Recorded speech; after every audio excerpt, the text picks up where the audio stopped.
We were in northern Texas, and you wouldn't even believe it. One day it was in the 80s, the next it was in the 20s. We really love doing spontaneous things, so we went to the hot tub in the snow. We were staying at the Thousand Trails Resort in northern Texas. Oh man, is it cold. My hair froze.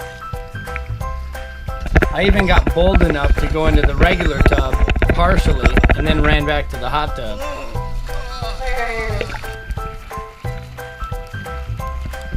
Then back to the RV where the heat was cranked waiting to warm us up.